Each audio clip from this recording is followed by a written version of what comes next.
Welcome to the Cauldron of Curiosities. Good morning and welcome back to the Cauldron of Curiosities. Today I'm going to talk to you about Mensonge, an interesting word which means falsehood. But to start with, I want to talk to you about Bibliomancy.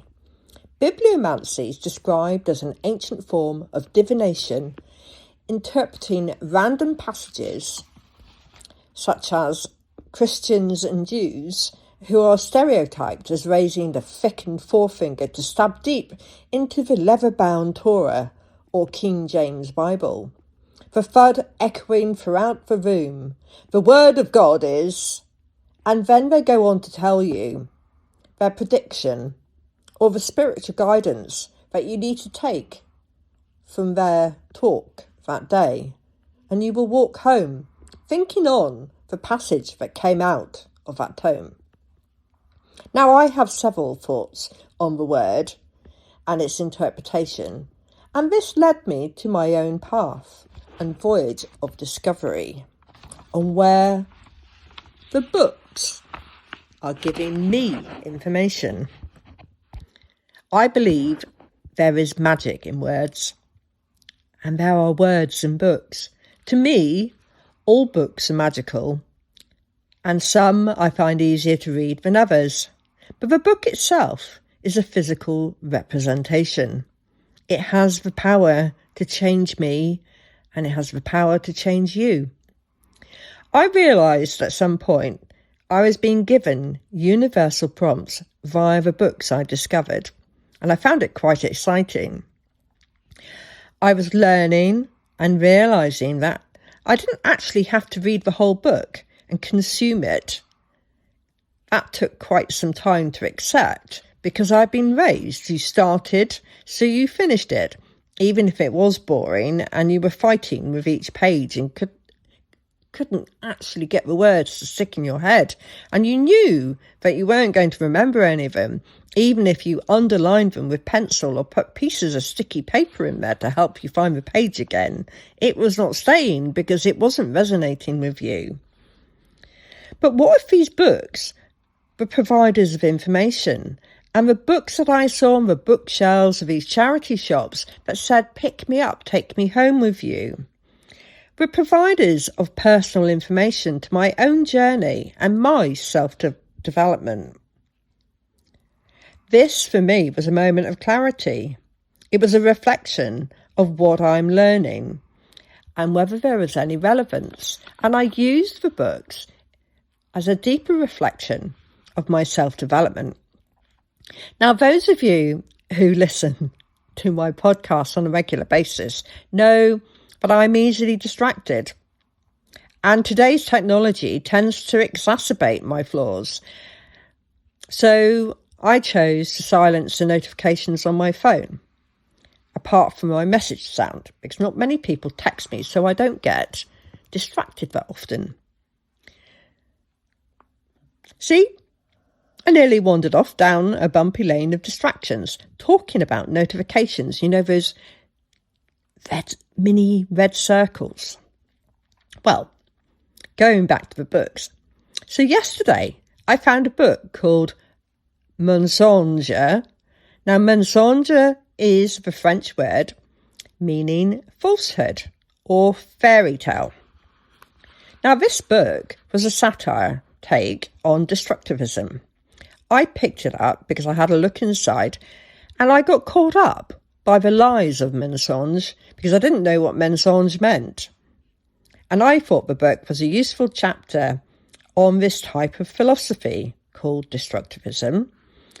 But I chuckled at my own stupidity. As I had looked in the book, I'd read various sections of it, and I noticed that it had quite a weighty amount of references. All the dates were there. It was recognisable to the academic part of my brain. So I clutched it and went, woohoo, I've got something interesting to read, and it isn't massively large, say like the Manly P. Hall book that I've got sat at my side. that I picked up and had a flick through, but haven't read from start to finish, even though I know I'm not going to do that. The other book I found out, and it was very close to Mensonge, was a book on symbolism. And I felt the prod of Mart telling me a lesson was held within, because the symbolism was about ancient Egypt and why those symbols were used. Going back to Mensonge, I'm sat in a coffee shop and I think it's about time I look up, what is Mensonge? And who is this book? And is this book a book I should be reading? Which is where I found out its satirical element. It was written by a man called Malcolm Bradbury, who's quite well known in his time of being a somewhat academic, and the book critiques other academics and also has a bit of a finger point at the French. But what Mensonge did was it nudged me towards my own experiences of falsehood. And sometimes we allow falsehoods, or what some people may call a fairy tale, to take over and cloud our vision. Think rose-tinted glasses territory. The lies I told myself, and the ones that I was thinking about today, were validation from other people. Falsehood number 1. That the internet of 2026 was a reliable source of information. Falsehood number 2. That I was going to achieve anything by going on ancestry.co.uk and actually find out what I wanted to find out. Falsehood number 3. So there I am, exploring ancestry, and I came across my great-grandfather, Alan Upton Penny, and his name picked away at a part of my brain and it would not let go. And I don't know why. There was something about it. Was it the way it rolled off my tongue that it appealed? Or was there another reason his name felt important to me?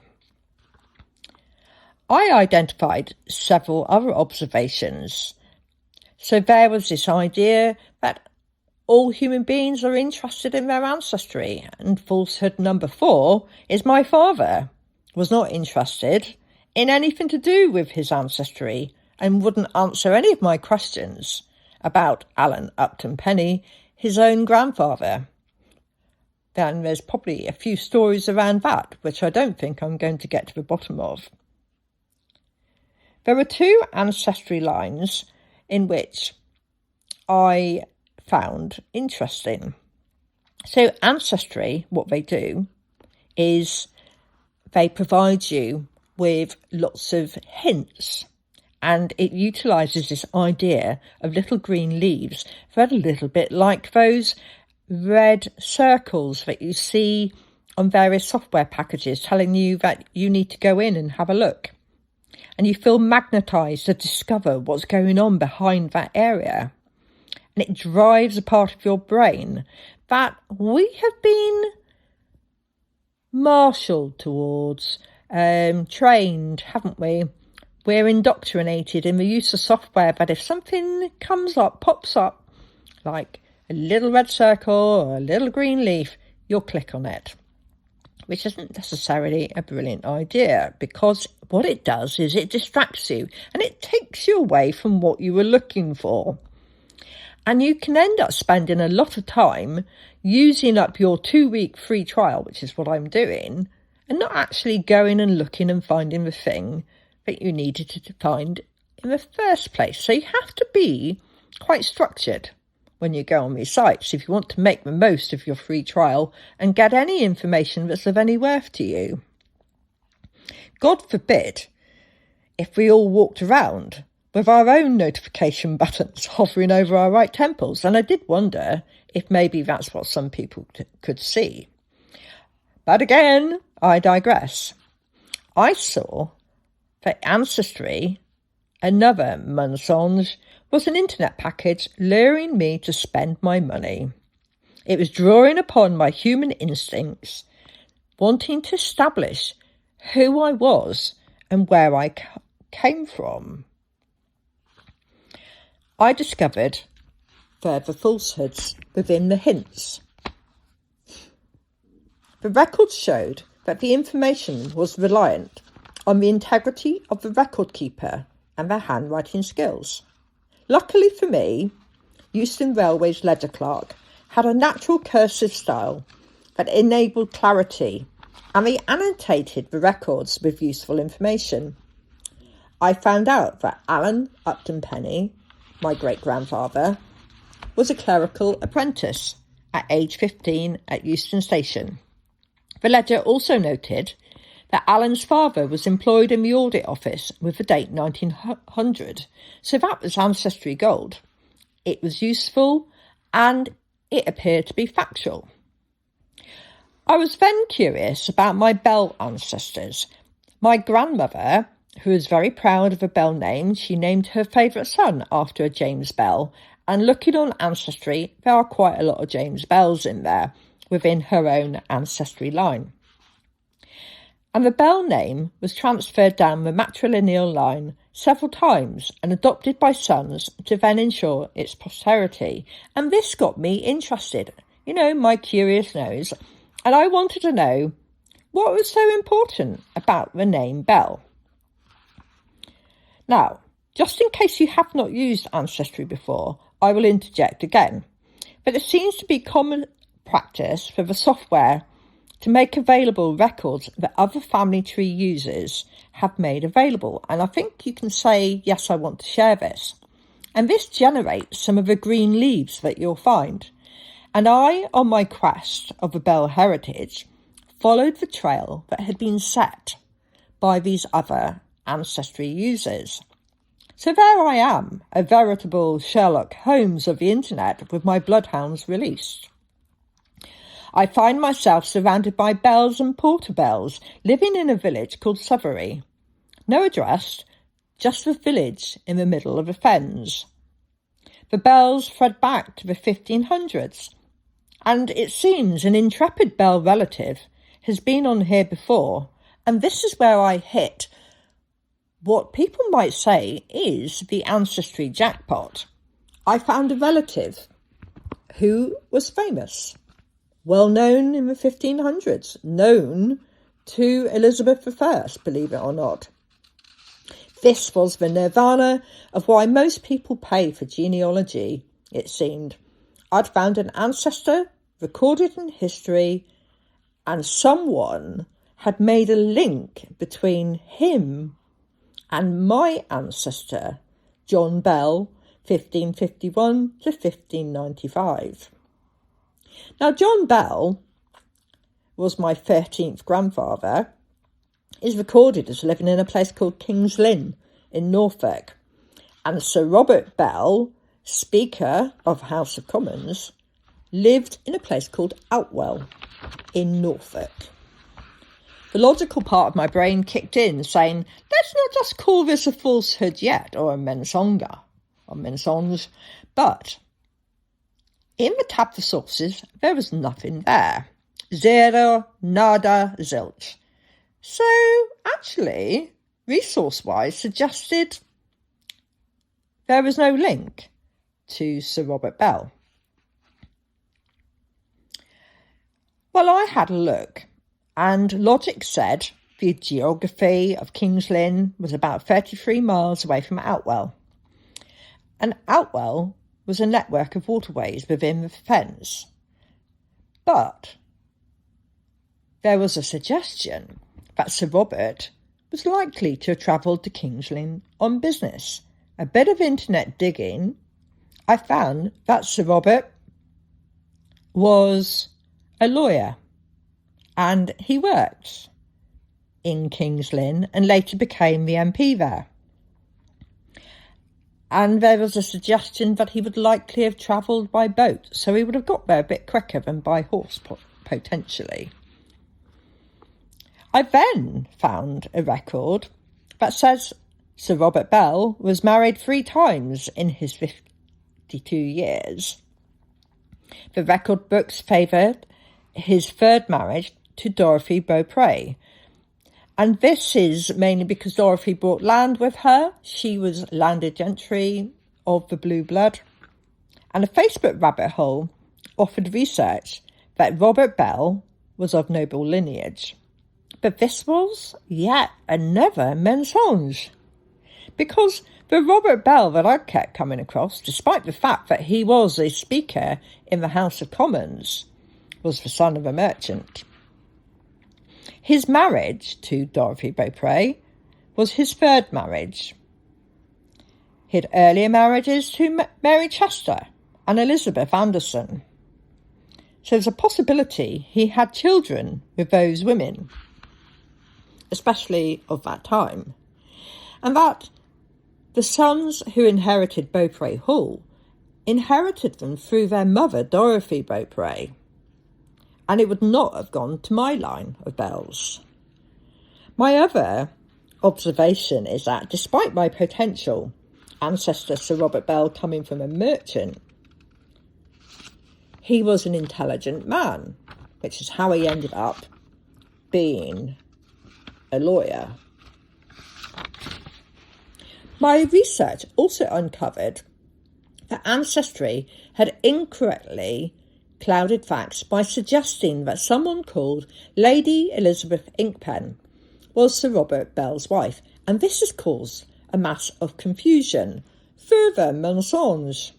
She was actually his daughter-in-law, because Sir Robert Bell had a son called Sir Robert Bell, and Sir Robert Bell the son married Lady Elizabeth Inkpen. You can see how easily these mensonges happen. So the last mensonge I discovered on Facebook is there are a lot of people all over the world who believe that a large proportion of the Bell heritage is blue, that the lineage comes from landed gentry, not from a merchant system. As I say, the only proof I could find was of this clever lawyer who was a thorn in Lord Cecil's side for his arbitrary ideas. And it's possible that fate was kind to Sir Robert, killing him with jail fever after judging the seas, rather than being poisoned by Lord Cecil's hand. This means my brain now says, Sarah, you've got to go on Ancestry and edit and update those research notes to make sure they're telling the truth and that the mensonge has been removed. But I don't think it's actually going to make that much difference to the people who already believe their own mensonge. It's funny to think, isn't it, that my quest wasn't actually to find out if I was famous. I went on there because I wanted to know why I always wanted to travel, why I was a wanderer, and whether it was in my genes. And I, as a Cornish girl, now find I have paternal roots, enmeshed in the edges of the fens. I can see water woven through my lineage. Maybe my own fairy tale or mensonge relates to who I think I am, or what I am. The annoying part of my ancestral crusade was the insistence by AI to overtake my searches, and this is where the circle goes back to my great-granddad, Alan Upton Penny. A flurry of references. Google offered me a link to a war memorial acknowledging Alan's war service and his death, and the klaxon sound went off. Mensonge again. I asked, why are you offering me false information? And why, I asked, is the internet the biggest mensonge of them all? And this aligns back to where the universe keeps giving me these books to read. And an earlier book that I was offered was When Wizards Stay Up Late. Now, you can imagine with a podcast called The Cauldron of Curiosities about wizards staying up late, of course I was going to pick it up, and I did. But this book is actually about the birth of the internet. Now, if you're still with me, then you may recognise that the biggest mensonge was orchestrated in the halls of the Pentagon. The origin of the internet is rooted in the Department of Defence's database mainframe. It was about enabling communication between scientist computers. And the story that I read, and this is one of those books that taught me, Sarah, you're not going to read this book from start to finish. But it starts with this. Los Alamos lights where wizards stay up late. Stay in the car, forget the gate. To save the world or end it, time will tell. James Merrill, from Braving the Elements. Have you heard of Ankh-Morpork's Unseen University? It's a creation of Terry Pratchett. Happy accidents are a good term to align with those fruitful moments when wizards were not politicking and trying to kill each other. I was making notes from this book because I felt I was there to learn something from the book. In February 1966, scientists were sending each other electronic mail. Yes, email existed back then. What was not available was a singular computer language that could be used in all of them. So there was a disconnection, and they wanted to improve that connection. What I found was scientific advances flourished in the research establishments, where their freewheeling methods could be free of any inhibiting regimentation and organisation, and this was curated by James R. Killian, the science advisor and the president of the Massachusetts Institute of Technology. It stimulated the opportunity for America to fund research in what would become the internet. And this was set off because of miscommunication related to the launch of Sputnik. There was a manipulation of fear and ignorance, which placed the filing of coffers in the defence budget as a priority. This was a strongly anti-communist era after the Second World War, and the Americans did not want to be beaten by the Russians. I was actually focused on the terminology that was being included in this reference at the time. The use of the word wizards and what they were doing. And I could read indications that they were allowing intuition and creativity. But I could also see that the individuals who were involved in the roots of the internet had the ability to sell olive oil to the Greeks. And this was threaded throughout, and it was about negotiations and gaining hands on the biggest budget. So you think about those origins, which were rooted in communication and ensuring that the same language was being spoken within those computers, has evolved via the Department of Defense into the biggest Mensonge that tells Mensonge daily. I sit here and I squeeze my arm and I think, so whose lie is it anyway? And how do I know that the information I seek on the internet is the truth? How do I know if a book I pick up is the truth? I have to use discernment and consider, am I immersed in Mensonge or my own fairy tale? Or have I been lifted? Is my curiosity a rescue line, clearing my vision and developing my knowledge? Why is it so comforting for people to live in a nest of white lies? Why do they need to be wrapped up in a fur of mensonge? Because it appears I see so many who weave their own mensonge and I look at the word and I change the pronunciation. Mensonge is also men's song. Time reveals truth as well as falsehood. And this we are seeing in the year of a fire horse, 2026. Be discerning. Consider, is this the truth you see?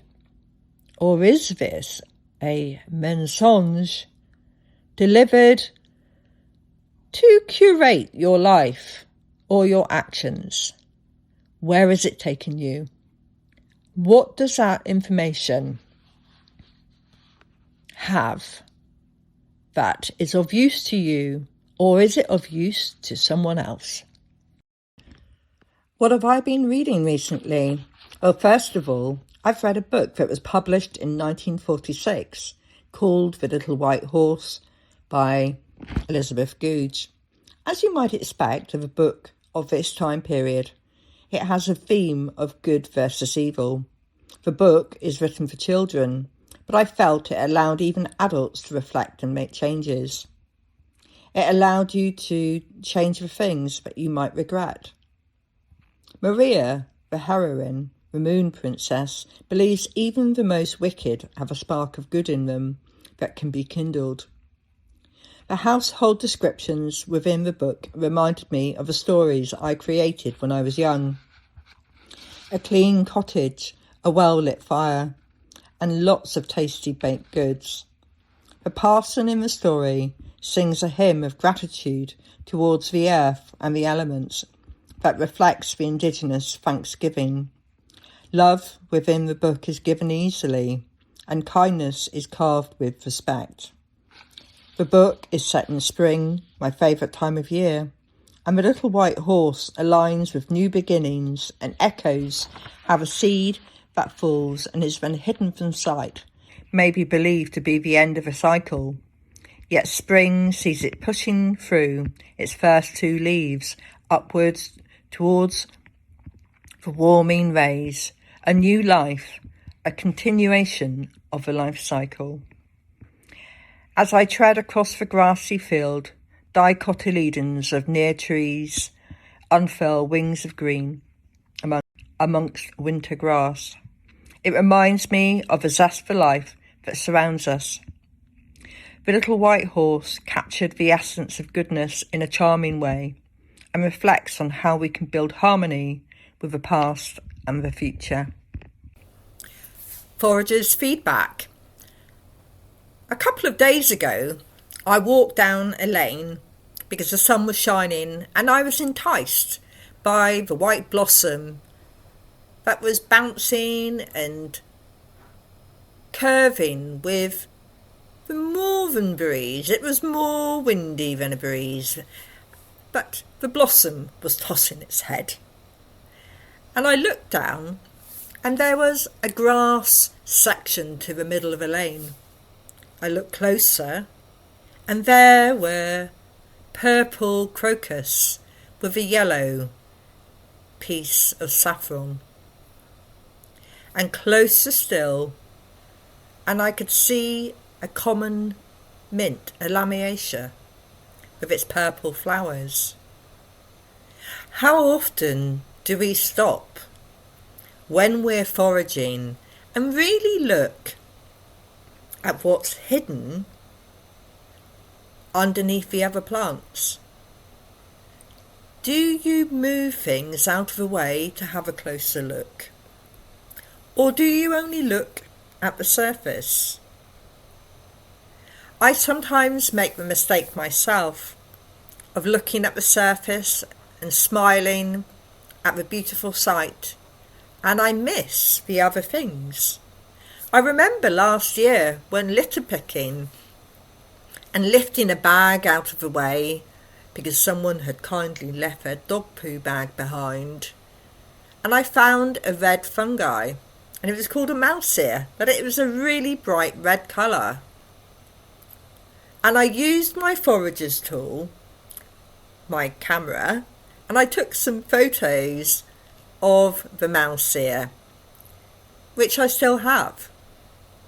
I didn't need to pick it, and I didn't need to take it away for any purpose that day, so the best thing to do was to take a photograph.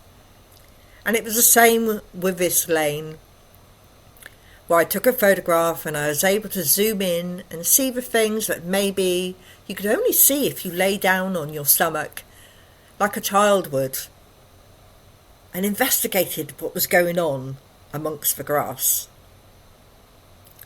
Can you remember the last time that you lay down on the ground and had a good look at what was going on under the grass, in the earth?